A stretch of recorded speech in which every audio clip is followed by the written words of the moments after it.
My husband laughed and said, "What are you gonna do, divorce me?" After I caught him with my own sister. I didn't say a word.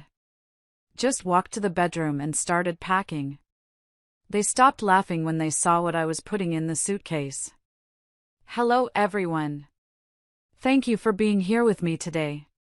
Before I begin my story, I'd love to know which city you're joining us from. Please feel free to share in the comments. Now, let me take you into this story. The day had been utterly, painfully normal. I remember leaving the office around 5, feeling that familiar sense of satisfaction that comes from a productive week. I'm a partner at an architecture firm I helped build from the ground up, and while the hours can be long, I love the work. There's a solidity to it, a permanence in creating spaces where people will live their lives. It's a feeling of control, I suppose. A feeling that I was an architect of my own life, too. I stopped at the gourmet market on the way home to pick up fresh pasta and a bottle of Chianti. Walter loved it when I made my bolognese from scratch. It was a small thing, but after 25 years of marriage, you learn that love often lives in the small things. It lives in knowing their favorite wine, in making their favorite meal on a Thursday just because. Our house was my sanctuary. A beautiful 2-story colonial I'd designed myself years ago, nestled in a quiet, leafy suburb. Every detail, from the reclaimed oak floors to the Carrara marble in the kitchen, was something I had chosen with care. It was more than a house, it was a testament to the life I thought I had built. Solid. Permanent. When I got home, Walter was already there, in the living room, ostensibly reading the paper, but I could see his phone propped up behind it. "Hey, you," I said, dropping my keys in the grocery bags on the hall table. "Smells like you showered." "Long day," he said, folding the paper with a rustle. "Thought I'd wash it off." He came over and gave me a perfunctory kiss on the cheek. It was routine, practiced. The kind of kiss that doesn't mean anything except habit. We made dinner together, or rather, I cooked while he leaned against the counter and told me about his day. His boss was a jerk. The quarterly reports were a nightmare. The usual complaints. I listened, offered sympathetic noises, and chopped onions. It was the familiar dance of our evenings, a choreography we'd perfected over 2.5 decades. After dinner, we settled onto the couch in the living room. It was a plush, custom-made sectional in a soft gray fabric that had taken me 6 months to choose. I remember thinking about that, the absurd amount of time I'd spent on paint swatches and fabric samples, all to create this perfect, peaceful home. The gas fireplace was on, just for the ambience, its soft, orange light flickering across the framed photos on the mantelpiece. Photos of our wedding, him looking so handsome and nervous in his tux. Photos of family vacations to the Grand Canyon, our faces wind-burned and smiling. Photos of my younger sister Brenda's college graduation, me and Walter standing on either side of her, beaming with pride. A whole life, captured in polished silver frames. I was 52, an age where you believe the foundation of your life is set in stone. You've weathered the storms, you've raised your hypothetical children, you've settled into the comfortable, predictable rhythm of a long marriage. You think you know the person sitting next to you better than you know the back of your own hand. I picked up a design magazine, and Walter was on his phone.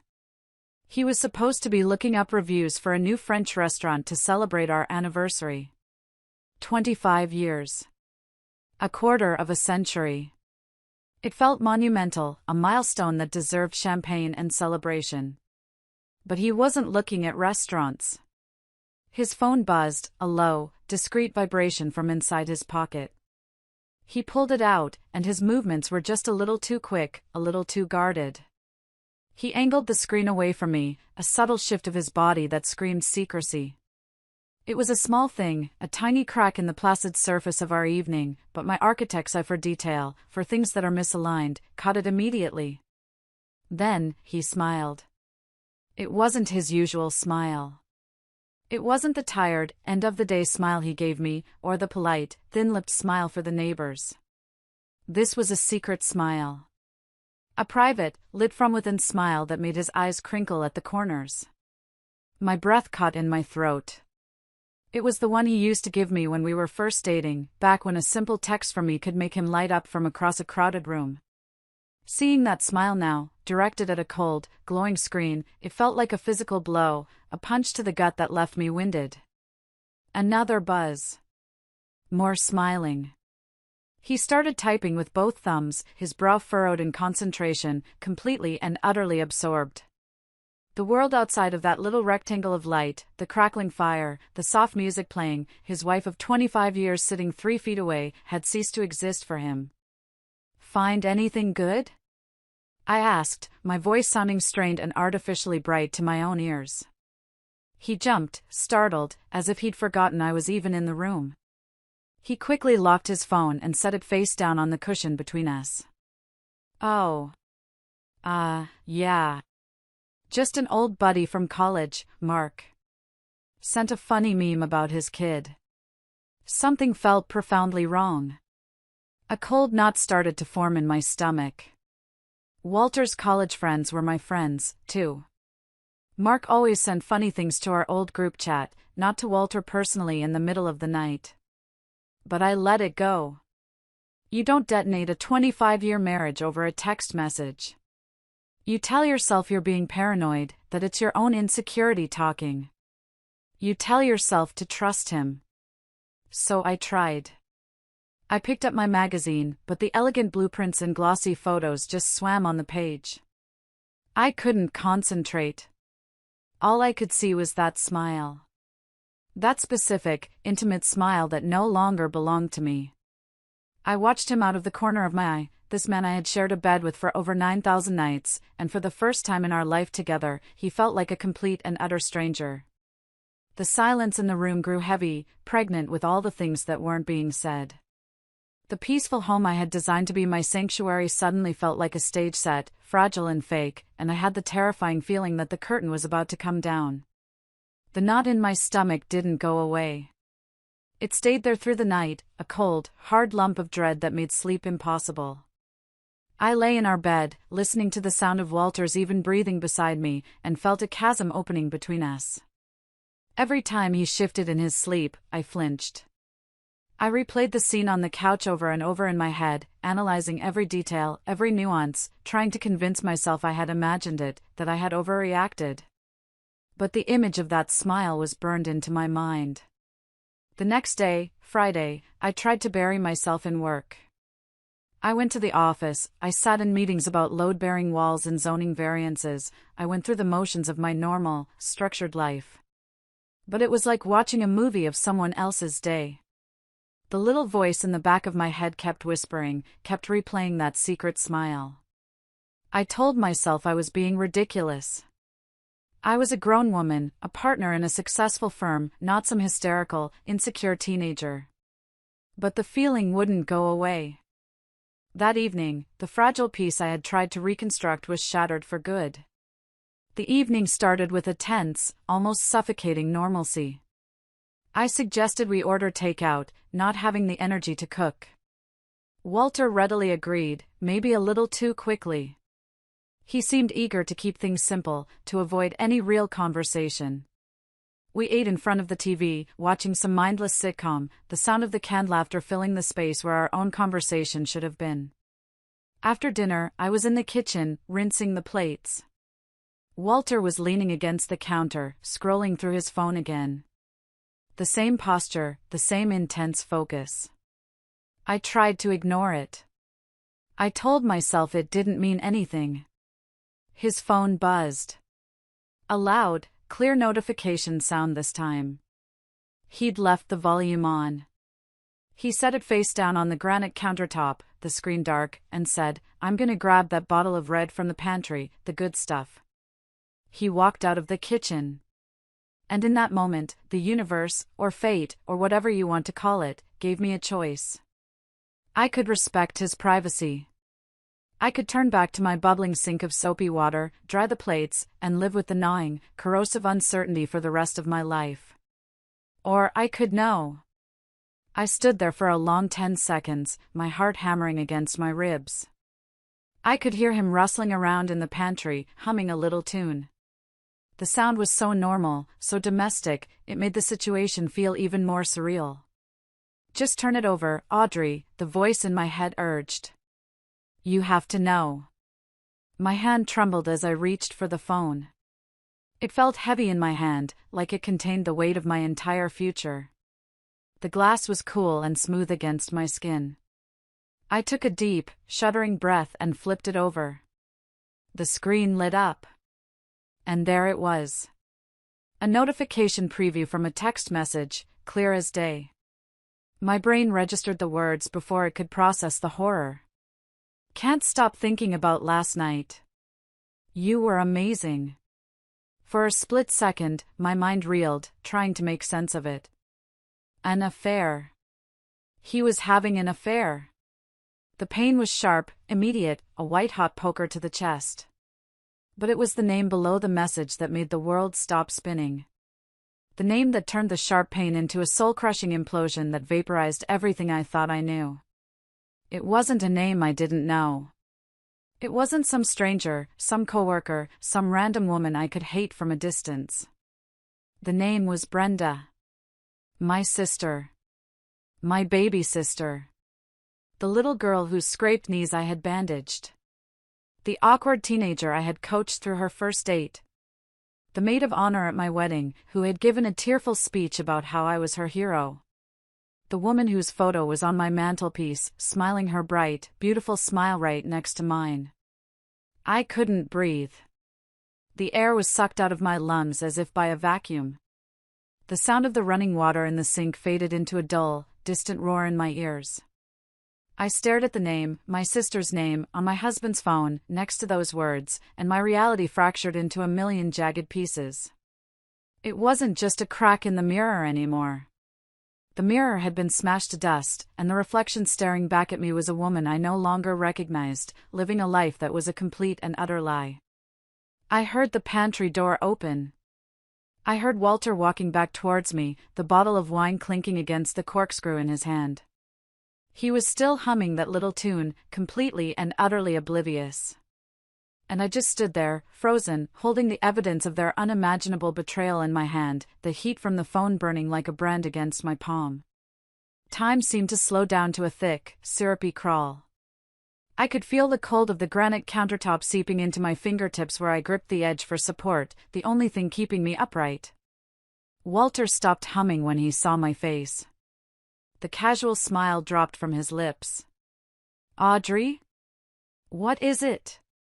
You look like you've seen a ghost." I tried to speak, but no sound came out. My throat had closed up. I just turned the phone around, my hand shaking so violently the screen seemed to vibrate, and held it out for him to see. His eyes scanned the screen. I watched his face, desperately searching for any sign of remorse, of panic, of shame. There was nothing. I saw a flicker of annoyance, quickly masked. He looked like a teenager who'd been caught breaking curfew, not a man who had just dynamited his 25-year marriage. He let out a long, theatrical sigh. "Look, it's not what you think." The sheer, insulting weakness of that cliché, the most pathetic line in the cheater's handbook, finally broke my paralysis. "Not what I think?" My voice was a choked, ragged whisper I barely recognized as my own. "It says Brenda. My Brenda. And it says you were amazing last night." Each word was a shard of glass I had to force out of my throat. He had the audacity to look bored, put upon. He gently took the phone from my trembling hand and slipped it into his pocket, as if hiding the evidence would make it disappear. "You're overreacting. You're being dramatic." "Dramatic?" I whispered. Just then, the back door clicked open. And in walked Brenda. She was carrying a bag from a local bakery, a bright, cheerful smile on her face. "Hey!" I was in the neighborhood and thought I'd bring dessert. "They have that lemon tart you love, Audie." She used my childhood nickname, and the sound of it on her lips now was a desecration. Her smile faltered as she took in the scene. She looked from my ashen face to Walter's tense posture, a quick, calculating glance between the two of them. And in that single, fleeting glance, I saw everything. There was no surprise. No confusion. Just recognition. She knew. Of course she knew. She wasn't an innocent party caught in the crossfire. She was the other combatant. I looked at my little sister, the woman whose secrets I had kept, whose tears I had dried, whose life I had celebrated as if it were my own. Brenda? I whispered, the name tasting like ash and poison in my mouth. She didn't even try to deny it. She leaned against the doorframe, setting the bag with the tart on the floor. A slow, smug little smirk played on her lips. She looked at Walter, and he looked at her, and a silent, triumphant conversation passed between them. And then it happened. The thing that broke me. The thing that killed the last shred of hope in my heart. Walter started to laugh. It wasn't a small, nervous chuckle. It was a full, deep-bellied laugh. A laugh of pure, unadulterated mockery, of relief that the secret was finally out. Brenda joined in, a high, tinkling laugh that sounded like breaking glass. They stood there, in my kitchen, my husband and my sister, laughing. Laughing at my pain. Laughing at the utter destruction of my world. The sound echoed off my pristine marble countertops, a grotesque symphony of their shared betrayal. The blood drained from my face. I felt a strange, horrifying sense of detachment, as if I were floating near the ceiling, watching this obscene little play unfold below. The woman standing there, her face a mask of silent horror, couldn't possibly be me. Through his laughter, Walter finally managed to speak, wiping a tear of mirth from the corner of his eye. The words he said will be burned into my memory, seared onto my soul, until the day I die. "Oh, come on, Audrey," he gasped, still chuckling. "It's not that serious. What are you gonna do, divorce me?" And in that moment, with their cruel laughter ringing in my ears, something inside me didn't just break. It died. The loving wife, the trusting sister, the woman who built her life around these two people, she ceased to exist. She turned to dust and blew away. And in her place, something cold, and hard, and silent began to form, like a diamond under unimaginable pressure. I didn't scream. I didn't cry. I didn't throw the heavy cast-iron skillet at his head, though the image flashed through my mind with vivid clarity. I just stood there, a hollowed-out shell. The laughter eventually died down, sputtering out into awkward silence when they realized I wasn't reacting. They looked at me, a little confused now, their shared amusement giving way to a flicker of uneasy uncertainty. "Audrey?" "Say something," Walter said, his tone still light, but with an underlying edge of command. He was used to me reacting, to us talking things through. My silence was a variable he hadn't accounted for. I didn't. I turned my back on them, a simple, deliberate movement. I walked out of the kitchen, through the dining room with the long mahogany table where we'd hosted so many family Thanksgivings, and started up the grand, curving staircase. Each step on the plush runner felt heavy, monumental. I could hear them following me, their footsteps hesitant on the hardwood floor below. "Where are you going?" "We're talking about this," Walter called after me, a note of panic creeping into his voice. But we weren't talking. They were laughing. I was done talking. Forever. I walked into our bedroom. Our bedroom. The place that had been my sanctuary. The king-sized bed with the ridiculously high thread count sheets I'd insisted on. The matching walnut nightstands. The life we had built, contained in these four walls. I went straight to the walk-in closet, a space I had designed to be organized and serene.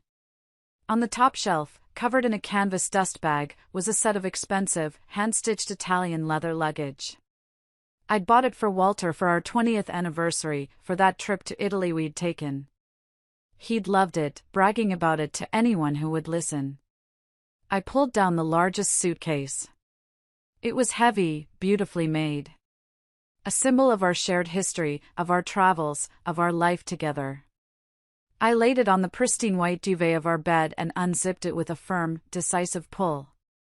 They were standing in the doorway now, watching me, their expressions a strange mix of apprehension and lingering arrogance. "What are you doing?" Brenda asked, her voice laced with a mocking curiosity. "Packing his bags for him? Kicking him out?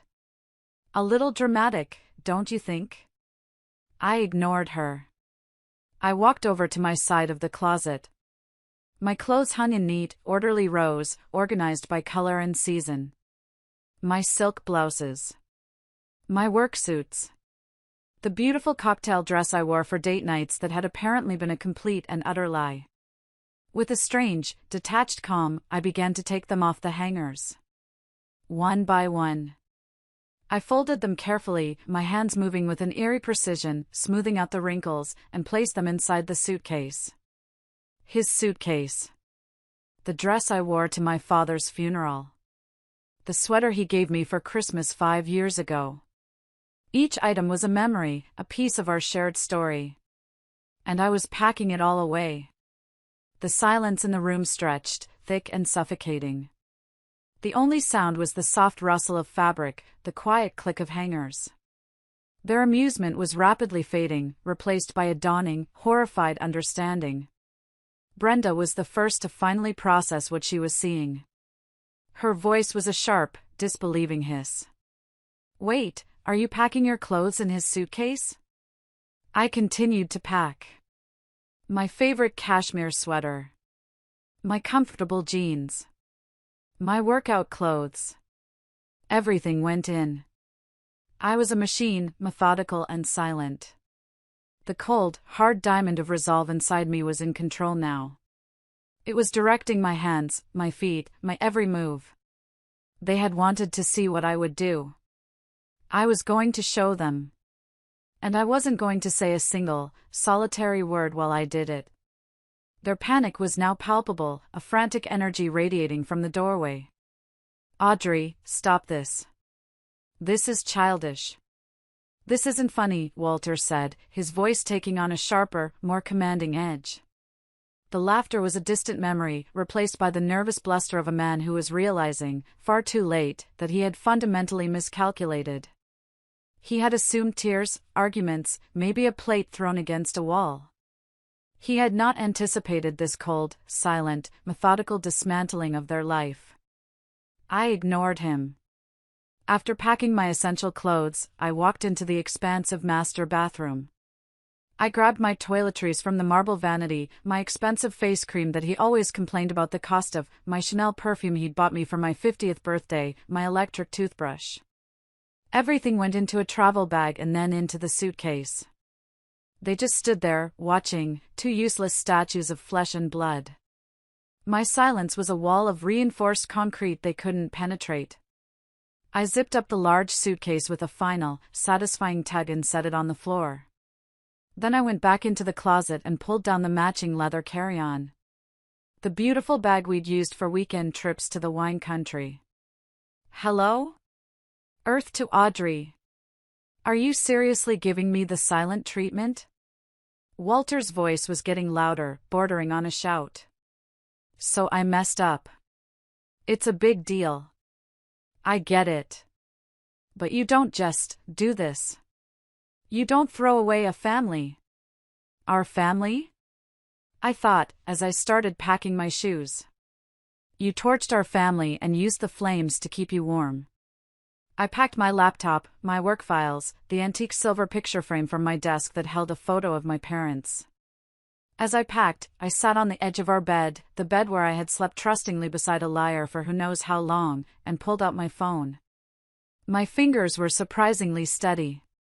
Walter and Brenda exchanged a nervous glance. "What are you doing on your phone now?" Brenda asked, her voice shrill. I opened my banking app. It was a blessing, really, a stroke of karmic justice, that I had always been the one who handled our finances. I was the architect, the planner, the one who managed the investments and paid the bills. The house was in my name, I'd made the down payment with a small inheritance from my grandmother. Most of our assets, the cars, the brokerage account, the emergency fund, were all tied to my accounts, my salary. I scrolled to the list of authorized users on my Amex Platinum card. There was his name, Walter Thompson. I remember how thrilled he was when I added him, how he'd flashed the heavy metal card at his friends at the golf club. With a simple tap, a confirmation screen popped up. "Are you sure you want to remove this user?" the app asked. I pressed confirm without a second's hesitation. A small, digital guillotine. Next, the car insurance. The policy for the Lexus he drove so proudly, the one he considered his car, was under my name as part of my multi-car discount plan. I found the number in my contacts and called, putting the phone on speaker. The cheerful, tinny hold music, a generic smooth jazz tune, filled the tense silence of the room. Walter stared at the phone on my lap, his face pale and slack-jawed. "Thank you for calling Allstate, this is Maria, how can I help you?" "Hello, Maria," I said, my voice even in calm, a stranger's voice. "I'd like to make a change to my policy. My policy number is 9-4-7. I gave her the details. The Lexus. And the primary driver to be removed, Walter Thompson. "Audrey, you can't do that," he sputtered, finally rushing forward.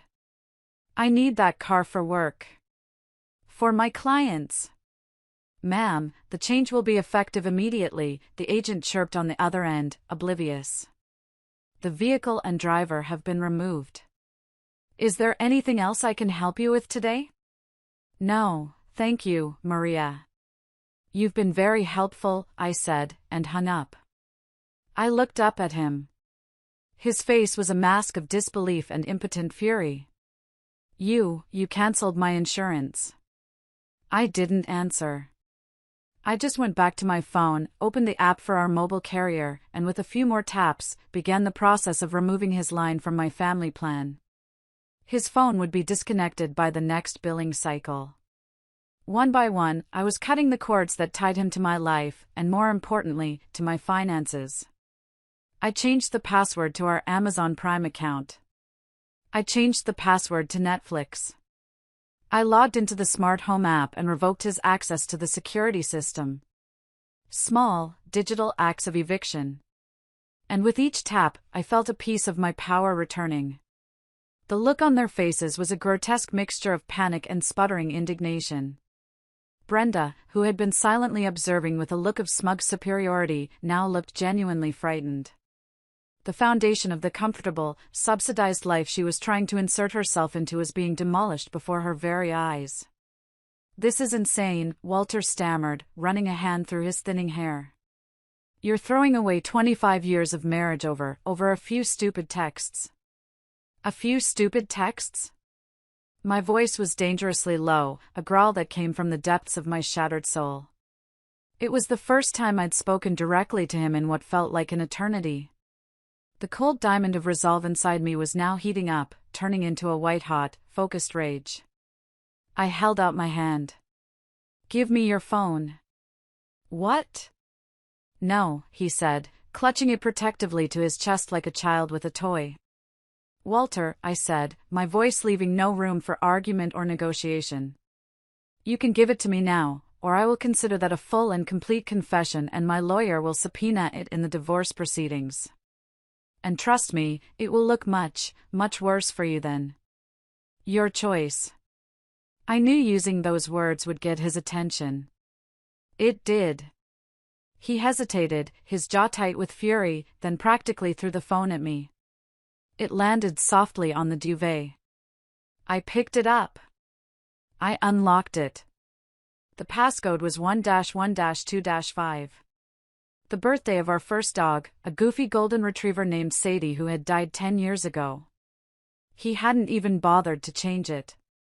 The intimacy of that knowledge, the shared secret of that number, now felt like a violation. I opened his messages with Brenda. It wasn't just a few texts. It was a novel. An epic of deceit. It went back months. I scrolled and scrolled, my heart turning to a block of ice in my chest. The sheer volume of their communication was staggering. Good morning texts. Good night texts. Flirtatious banter during the workday. Then there were the pictures. Pictures of my sister, in lingerie I had never seen, posing suggestively in what looked like a hotel room. Pictures that made me physically ill. There were inside jokes, cruel nicknames for me, vile comments about my work, my friends, my body. They had built a whole secret world, and the foundation of that world was their shared contempt for me. Then I found it. The thread from last month. Walter had told me he was going on a business trip, a sales conference in Florida. I had helped him pack.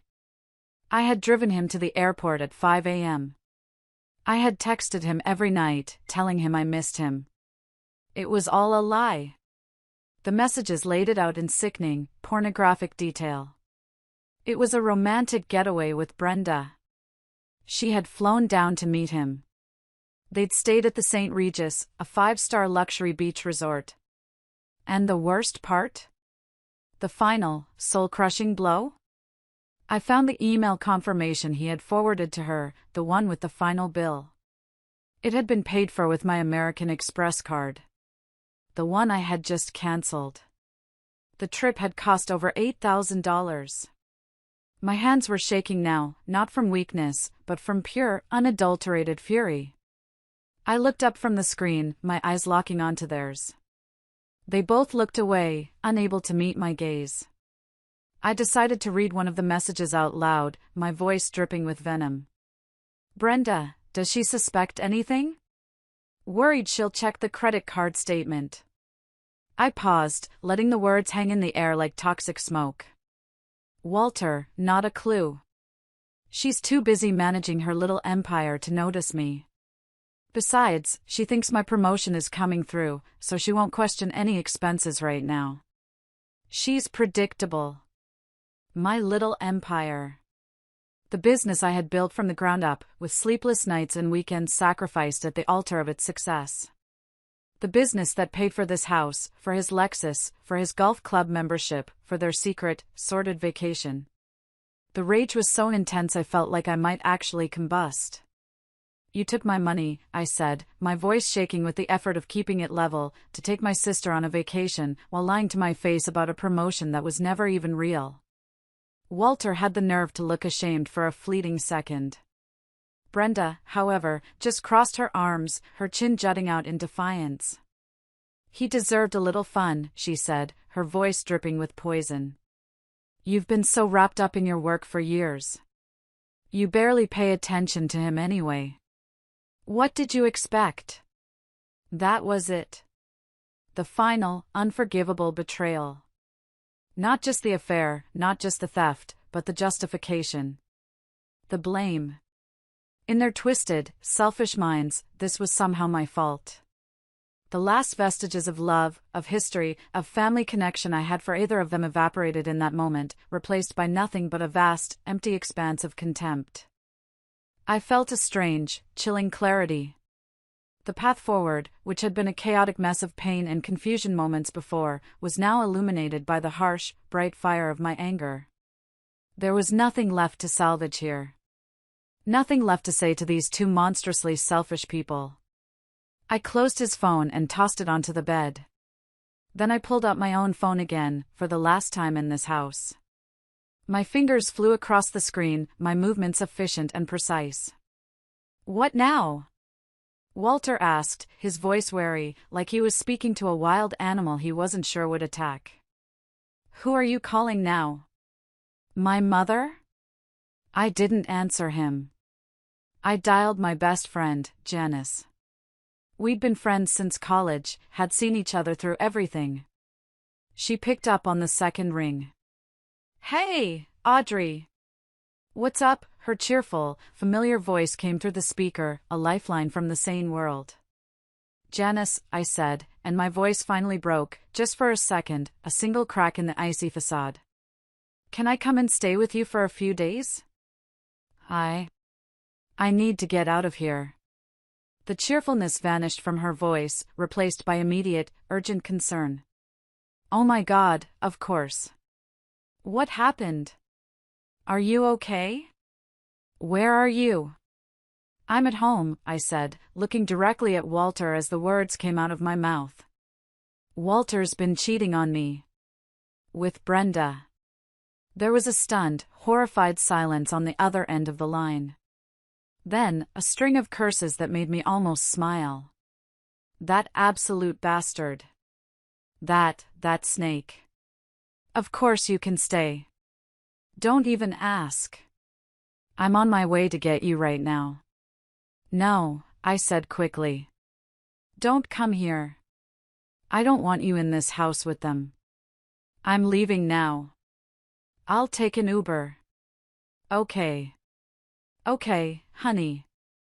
The spare room is always ready for you. You know that. The door will be unlocked. Just get here safely. And Audrey? You call me the second you are in that car. I will. Thank you, I whispered, and hung up. Next, I opened the Uber app. I put in Janice's address. The map showed a little car icon just a few blocks away. 5 minutes. The reality of the situation, the finality of it, finally seemed to crash down on them. This wasn't a temporary dramatic gesture. This wasn't a tantrum.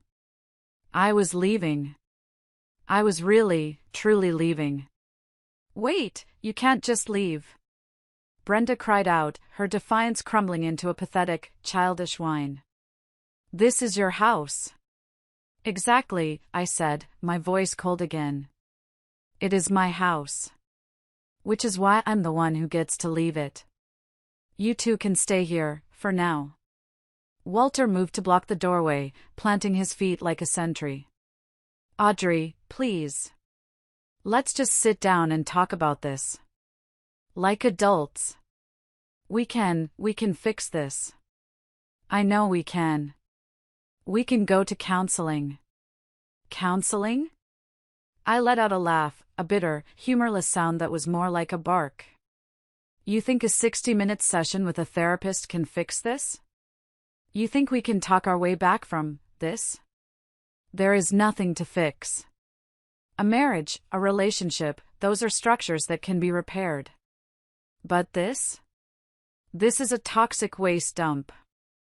And I am evacuating. My phone buzzed. My Uber was outside. I grabbed the handles of the 2 heavy leather suitcases.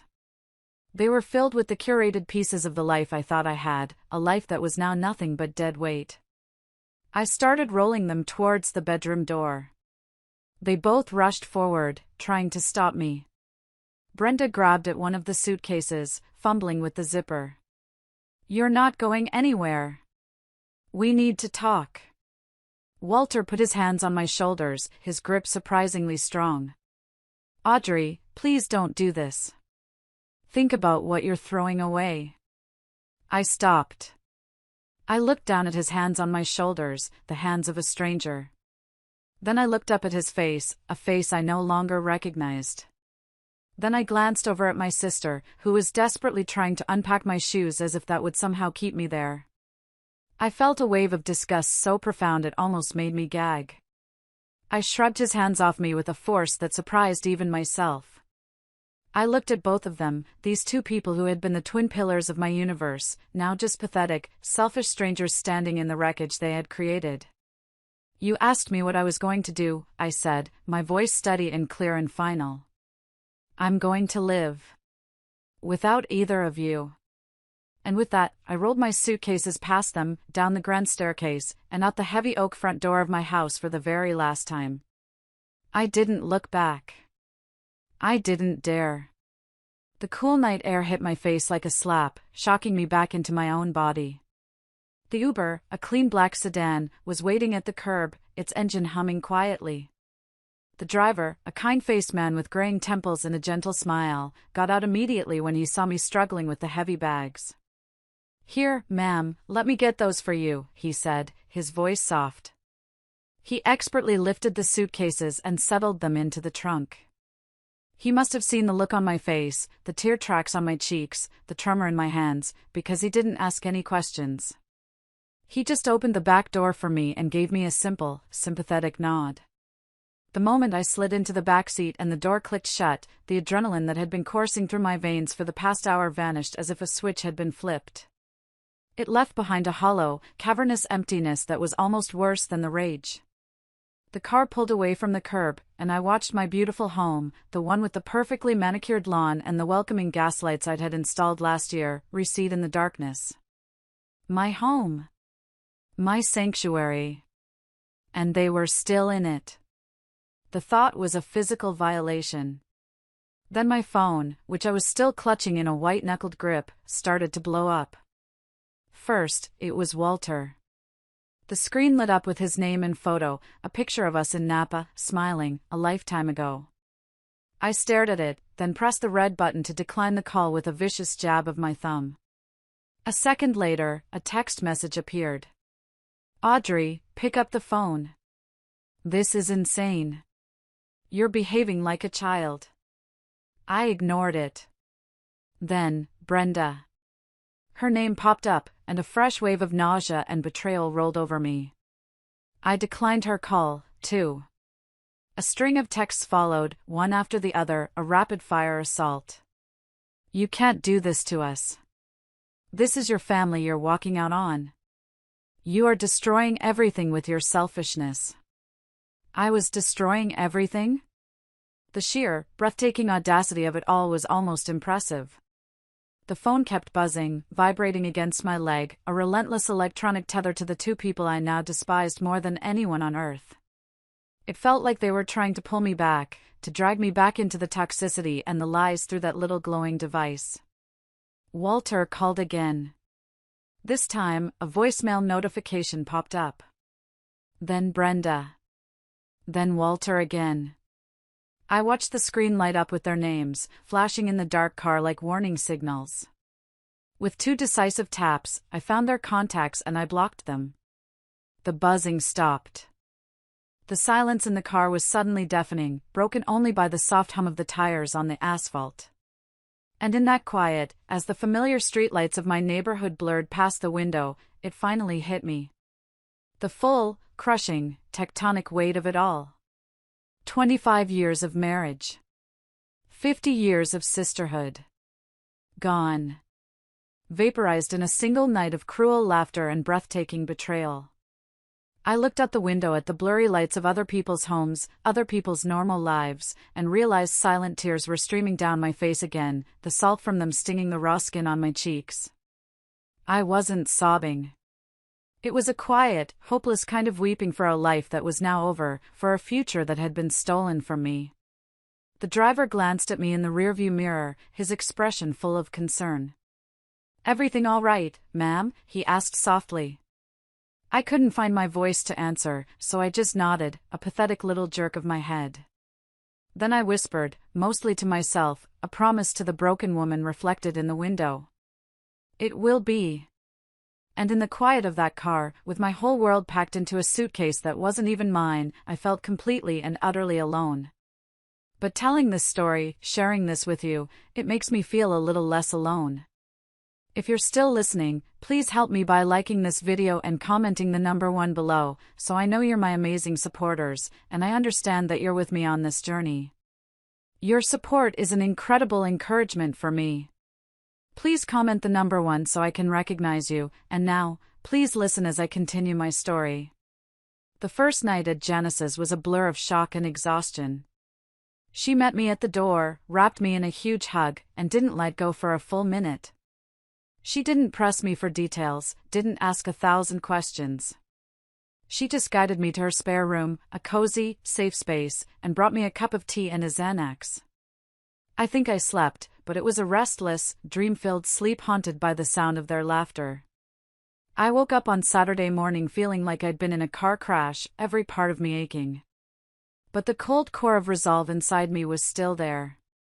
It had hardened overnight into something unbreakable. Janice was my rock. She sat with me at her kitchen table while I stared into a coffee cup, and when I was ready, she didn't offer platitudes. She offered a plan. "Okay," she said, her voice firm. "What's the first step?" "A lawyer," I said, my own voice surprising me with its steadiness. Not just any lawyer. The best, most ruthless divorce lawyer in the city. Janice nodded, already typing on her laptop. I know a guy. They call him the Shark.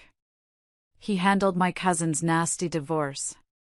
By 9 a.m. on Monday morning, I was sitting in the sterile, overly air-conditioned office of Mr. Arthur Henderson, a man with a shock of white hair, piercing blue eyes, and a reputation for being a shark in a $3,000 tailored suit. I needed a shark. The office was on the 40th floor, with a panoramic view of the city I had helped build.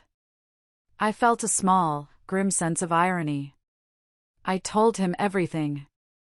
I laid it all out on the polished surface of his mahogany desk. The 25-year marriage. The fact that I was the primary earner, with documentation to prove it. The house in my name, purchased with my inheritance. I explained the financial entanglement, the cars, the accounts. Then, I told him about Walter and Brenda, and the events of Thursday night. I had saved the texts from their friends and the unblocked numbers. I played him the voicemail messages they had started leaving, a pathetic, chaotic mix of feigned remorse, angry accusations, and desperate pleading. Mr. Henderson listened patiently, his face impassive, occasionally jotting down a note on a yellow legal pad. He didn't interrupt. When I finally finished, my throat raw, he took off his gold-rimmed glasses and polished them slowly with a silk cloth. Well, Audrey, he said, his voice calm and deeply reassuring. This is a mess. A heartbreaking, despicable mess. But from a legal standpoint, it's remarkably clean. He confirmed what I already suspected. Since I was the sole owner on the deed to the house, Walter and Brenda were, in legal terms, tenants at will, with no lease. They were my guests. And their invitation had been well and truly revoked. We will begin the divorce proceedings immediately, citing adultery with extreme prejudice, he explained, his voice crisp and professional. We will also file for an emergency order to freeze all joint assets, though it sounds like there are very few. And most importantly, we will serve them with a formal, legally binding eviction notice. They will have 30 days to vacate your property. If they refuse, we will have them removed by the county sheriff. The words felt both terrifying and empowering. Eviction. Sheriff. This was real. This was the mechanism of my freedom. He drafted the papers right there, his paralegal flying into action. The formal notice was dispatched with a process server that very afternoon. I paid the extra fee to have it served immediately. I pictured the scene, a stern-looking stranger showing up at the door of my beautiful house and handing them the crisp, cold, legal documents demanding they leave. Their reaction was immediate and nuclear. My phone, which had been blissfully quiet since I'd blocked them, started vibrating with notifications from unknown numbers and newly created email addresses. They had resorted to new tactics to bypass my blocks. The emails were a torrent of rage and delusion. From Walter, using a new Gmail account, an eviction notice? After everything I've given to this family? After all the support I've given your career? You'll be hearing from my lawyer. You can't just throw me out on the street. I have rights. From Brenda, from an equally new account, you are a cold, heartless monster. I am your sister. I have rights as a resident. I'm not going anywhere. This is my home too now. I forwarded every single message to Mr. Henderson with the simple note, for your files. He replied almost instantly, excellent. Every message is another nail in their coffin. Keep documenting everything. The battle lines had been drawn. They thought they could bully me, that they could intimidate me into backing down with empty threats. They had forgotten who they were dealing with. They had forgotten that I was the one who built the empire they were so comfortably squatting in. And I was about to remind them, with the full force of the law behind me. I knew it was coming. I had been dreading it more than the confrontation with Walter and Brenda, more than the meeting with the lawyer. The phone call. It came on a Saturday morning, a week after I'd left. I was at Janice's kitchen table, sketching designs for a new project on a notepad, trying to find some semblance of normalcy in the meticulous, ordered world of lines and angles. The phone rang, and the caller ID showed a number I knew as well as my own, Mom. My hand hovered over the phone. A part of me, the wounded child part, wanted to just let it ring, to retreat back into the safe cocoon of silence I was building around my shattered heart. But the architect in me, the part that confronts problems head-on, knew I couldn't. I had to face this. I took a deep, fortifying breath and answered.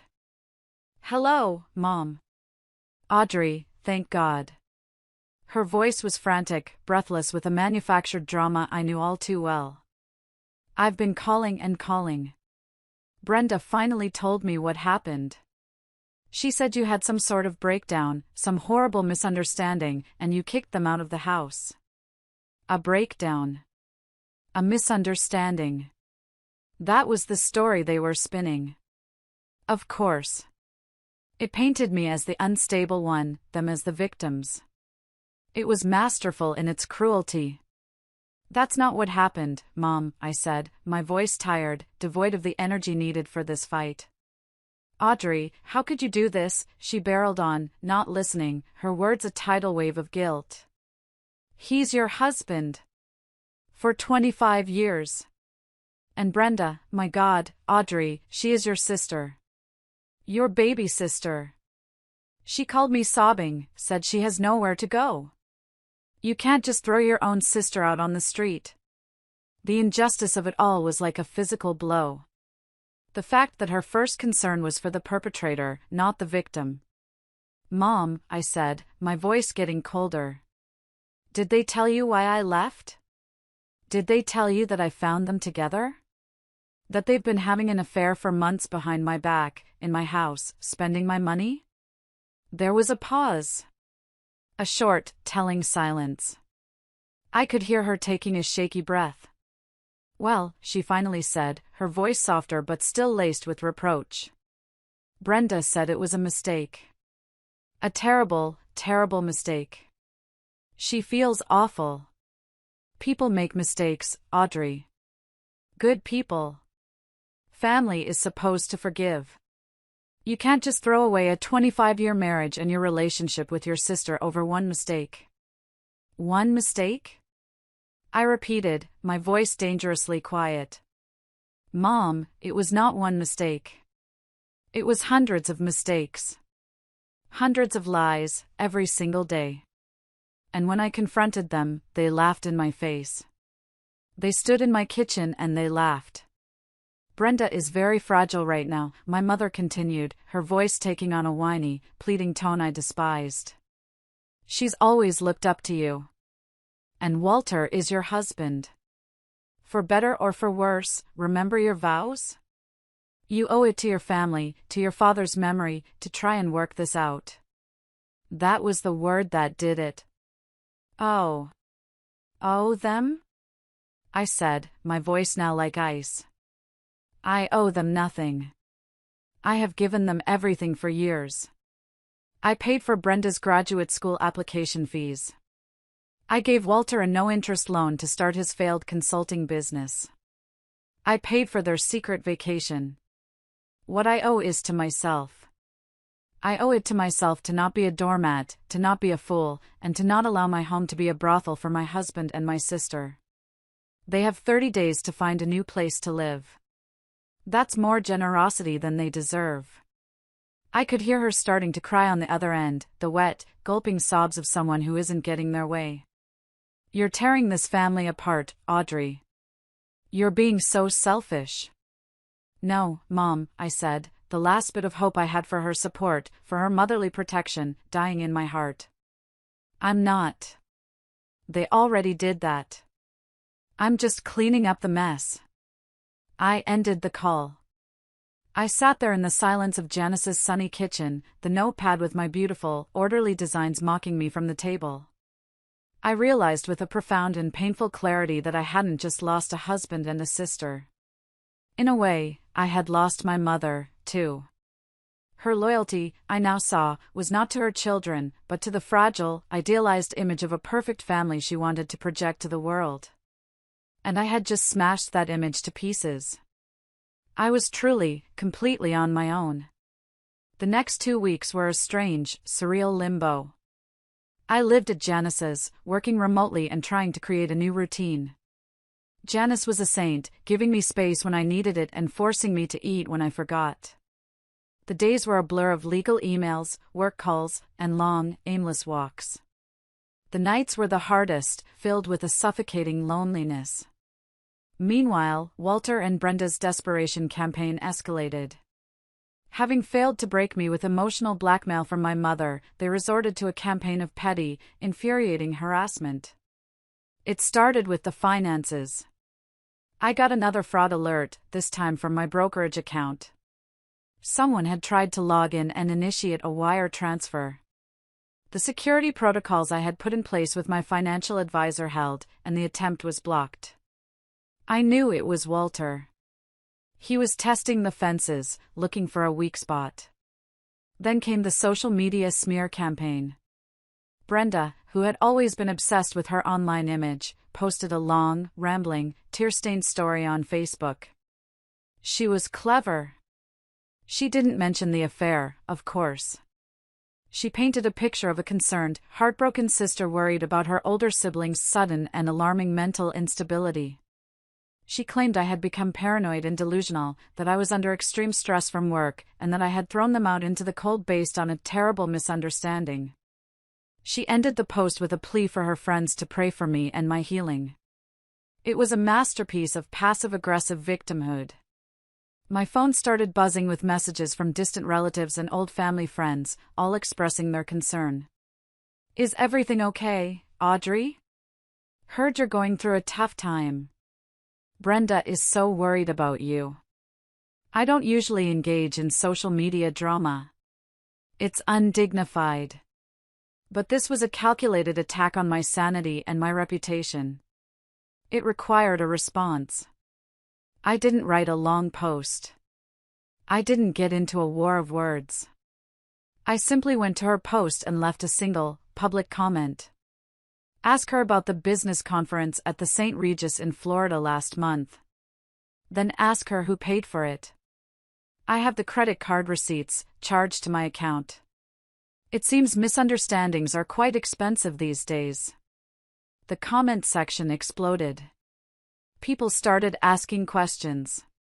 Within an hour, Brenda's entire post and all the comments had been deleted. But they weren't done. The pettiness escalated into the bizarre. My weekly grocery delivery from Fresh Market was mysteriously cancelled.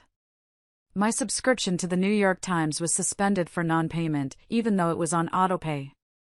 A dozen pizzas showed up at Janice's front door one night, ordered in my name.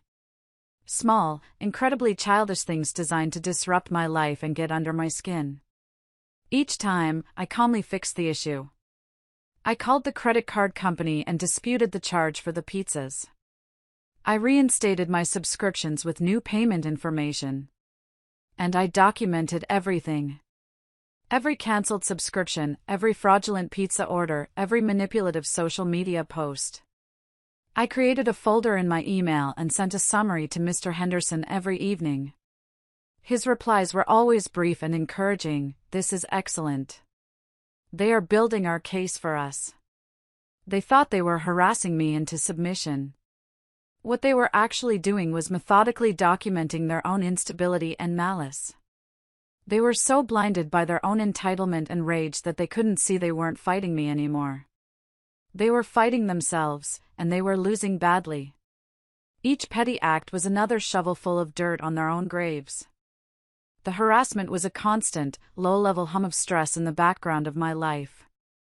I was becoming numb to it, learning to treat it as a logistical problem to be solved rather than an emotional assault. I was focusing on my own path forward. I spent my days at Janice's, working remotely, and I started the painful but necessary process of untangling my life. I was also looking at new apartments online, scrolling through listings for smaller, brighter places, just for me. The thought of starting over at 52 was terrifying, but with each passing day, it also felt more and more like a necessary, exhilarating liberation. Then they crossed a line. A bright, red, irrevocable line from which there was no coming back. It happened on a Tuesday afternoon. I was on a conference call for work when an email popped up on my screen. It was from my primary bank, the one that held my mortgage and my main checking account. The subject line was innocuous, an update on your recent application. I frowned. I hadn't applied for anything. I opened the email. It was a standard, automated message. "Congratulations on your new auto loan," it said cheerfully. I stared at the screen, my blood turning to ice water in my veins. The voices on my conference call faded into a distant, meaningless buzz. I hadn't applied for an auto loan. My hands trembling, I clicked the link in the email. It took me to a loan document. There it was, in black and white. An application for a $70,000 loan for a brand new Lexus SUV, the same model Walter had been complaining he wanted for months.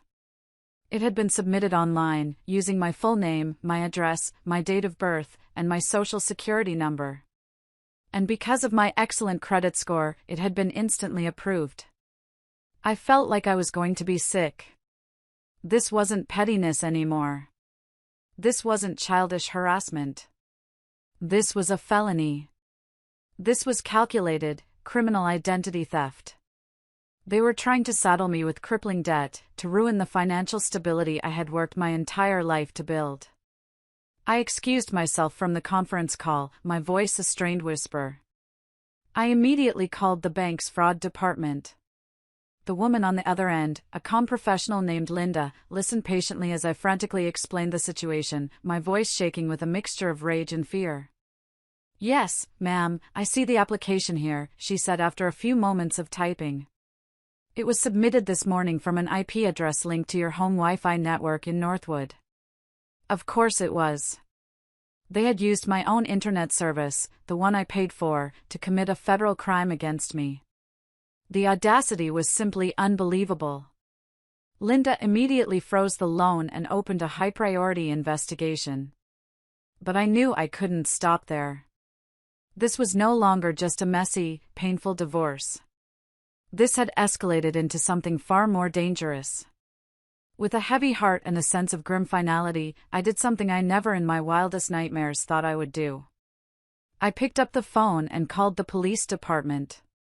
I asked to file a formal report for identity theft and attempted grand larceny against my husband, Walter Thompson, and my sister, Brenda Clark. I had to drive to the local precinct. I sat in a sterile, uncomfortable plastic chair under flickering fluorescent lights and recounted the entire sordid story to a tired-looking detective named Miller. I had to give him my social security number, my date of birth, all the intimate details of my life that they had stolen and twisted for their own gain. I showed him the emails, the eviction notice, the loan application. Detective Miller was surprisingly kind, his eyes full of a weary sympathy. "Ma'am," he said when I was done, leaning back in his squeaky chair. "You did the right thing. We see this kind of thing, coercive control, financial abuse, more than you'd think in contentious separations. They've given us a very clear motive, and a digital trail to follow. We'll open an investigation immediately."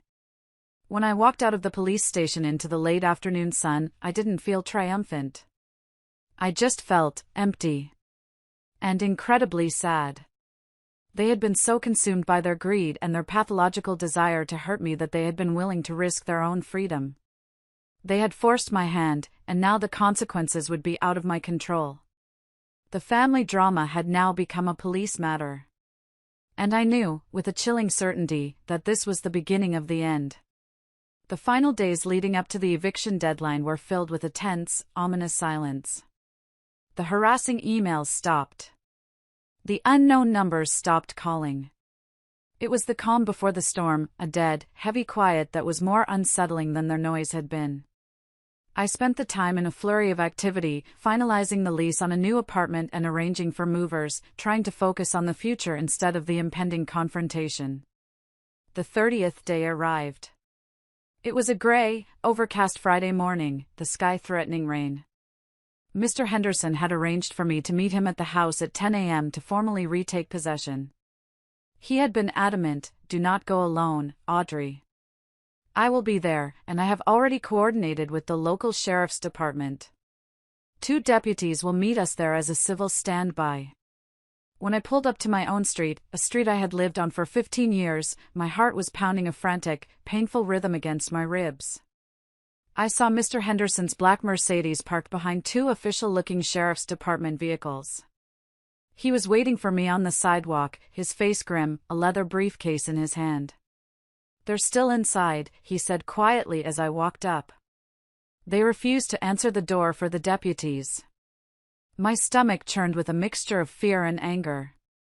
I had hoped, foolishly, that they would just be gone. That they would have packed their things and slunk away in the night, leaving me to pick up the pieces in peace. Of course, they wouldn't make it that easy. The 2 sheriff's deputies were professional and firm. They were large men, and their presence was both intimidating and deeply reassuring. The senior deputy knocked on the heavy oak door one last time, his knuckles making a loud, authoritative sound. "Sheriff's Department. Open the door." Silence. "All right," he said, turning to his partner. He used a tool to bypass the lock, and the door swung open with a soft click. "Ma'am, Mr. Henderson, please stay behind us." We stepped inside. The stench hit me first. A vile combination of stale cigarette smoke, rotting garbage, and cheap air freshener. The house, my beautiful, immaculate house, was destroyed. The pristine oak floors were scuffed and stained. Garbage was everywhere. Greasy pizza boxes, empty wine bottles, overflowing trash bags piled in the corners. My beautiful silk curtains had been torn from the rods. The plush gray sectional couch had a long, deliberate slash across the cushions, its white stuffing spilling out like intestines. The framed photos on the mantelpiece had been shattered, the glass crunching under our feet as we walked. My life in silver frames, smashed to bits. And on the living room wall, right above the fireplace, scrawled in what looked like bright red lipstick, were the words, "Money-loving witch." I felt a wave of dizziness and leaned against the doorframe for support. This wasn't just mess. This was malice. This was a deliberate, hateful act of desecration. We found them in the master bedroom, sitting on the edge of the bare mattress, which was also stained. They were surrounded by a few hastily packed bags. They looked pathetic. Defeated. Their beautiful clothes were rumpled, their faces pale and drawn. The arrogance was gone, replaced by a sullen, childish resentment. "You need to vacate the premises immediately," the senior deputy said, his voice booming in the trashed room. Walter just stared at the floor, refusing to look at me.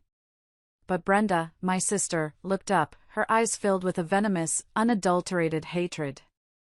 "I hope you're happy, Audrey," she spat, her voice cracking. "You've destroyed everything." "I didn't destroy anything, Brenda," I said, my voice shaking but clear. "I just turned on the lights." Just as the deputies were preparing to escort them out, there was a knock on the open front door. 2 new figures appeared in the hallway. They were dressed in plain clothes, a man and a woman, and they held up badges in leather wallets. "Detectives," the man said, his eyes scanning the room. "We're here to speak with Walter Thompson and Brenda Clark." A new kind of fear, cold and sharp and utterly different from the fear of eviction, flashed across Walter's and Brenda's faces. This wasn't about the house anymore. The lead detective, who I recognized as Detective Miller from the precinct, turned to them. "We have a warrant to search the premises and seize any electronic devices. This is in relation to an ongoing investigation into felony identity theft and bank fraud." Brenda started to cry, a high, wailing, theatrical sound. Walter just sagged, as if all the bones had been removed from his body. He looked 20 years older. The detectives read them their Miranda rights, the familiar words from 1,000 TV shows now a chilling reality in my own bedroom.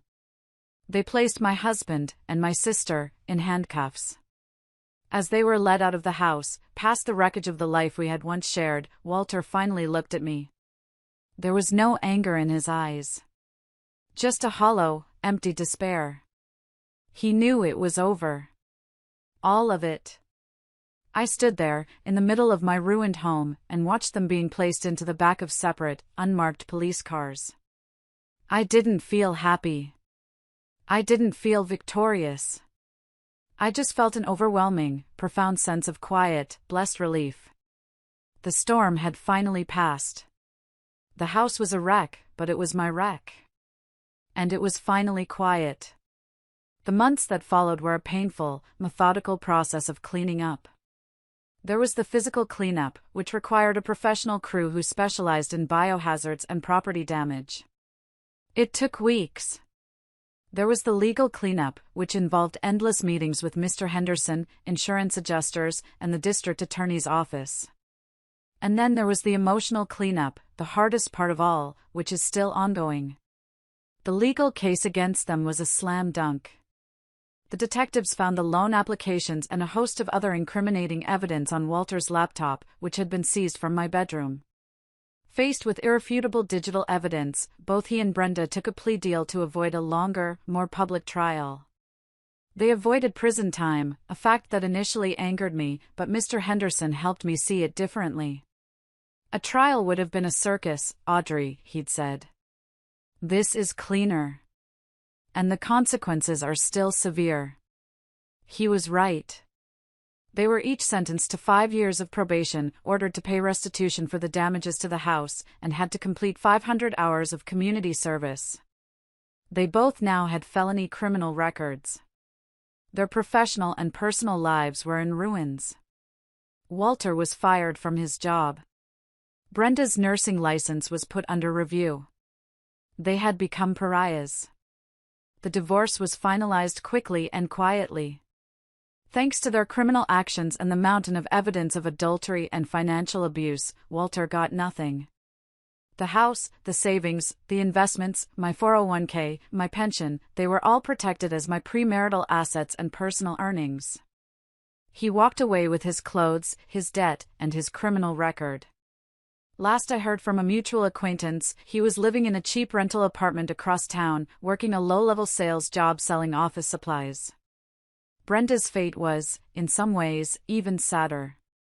Our mother, finally forced to confront the ugly, undeniable truth, was devastated. She tried to support Brenda, but their relationship, already strained, fractured under the weight of the shame and disappointment.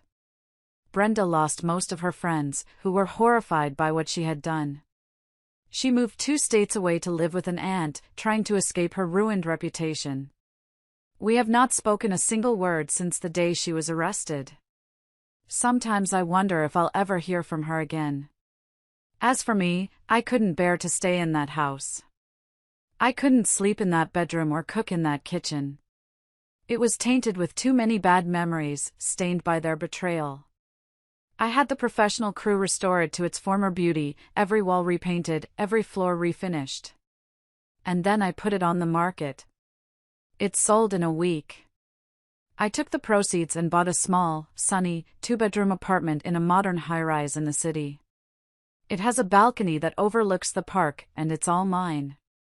The day I moved in, carrying a single box of my most treasured belongings, I felt a sense of peace I hadn't felt in years. I spent weeks decorating it, not with things to impress others, but with things that made me happy. I bought a ridiculously comfortable velvet armchair. I started an indoor herb garden. I enrolled in a pottery class, something I'd always wanted to do. My first few creations were lopsided and ugly, but the feeling of the cool, wet clay spinning in my hands, of creating something new from a lump of earth, felt like a powerful metaphor for my own life.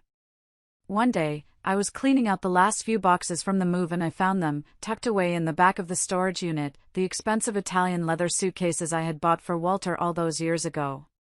The ones I had used to pack my things on that terrible night. I stood there for a long time, just looking at them, these symbols of a life and a love that had been a lie. I didn't hesitate. I dragged them down to the building's large dumpster and threw them in, one after the other. They made a satisfying thud as they hit the bottom. The next day, I went out and bought myself a brand new set of luggage. It was lightweight, durable, and a beautiful, vibrant shade of sapphire blue. It was mine. My life is smaller now, and much quieter. But it's real. It's honest. And it's entirely my own. Last week, I booked a trip. A solo trip. 2 weeks on the coast of Spain, something I've always dreamed of.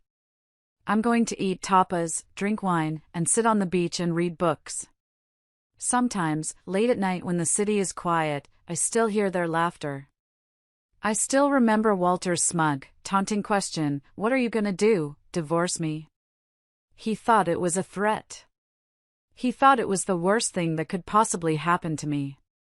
He had no idea it would be the beginning of my salvation. He had no idea that I would do exactly that, and so much more. I would not only divorce him, I would dismantle the life he took for granted, I would hold him and my sister accountable for their crimes, and I would build a new life from the ashes, a life of my own making, one carefully chosen piece at a time. And that's my story. It was the hardest, most painful thing I've ever been through, but I came out the other side. If you've ever felt betrayed, if you've ever been made to feel small or foolish, I hope hearing this lets you know that you are not alone, and that you are so much stronger than you think. Thank you for listening.